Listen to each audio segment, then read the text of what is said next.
प्यार किया, धोखा मिला। दोस्ती की, धोखा मिला।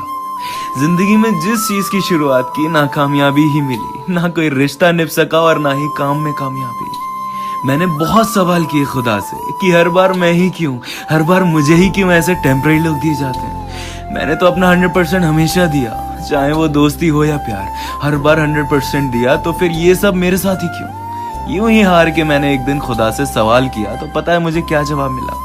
ये टेम्परेरी लोग का आना जरूरी था। अगर ये टेम्परेरी लोग नहीं मिलते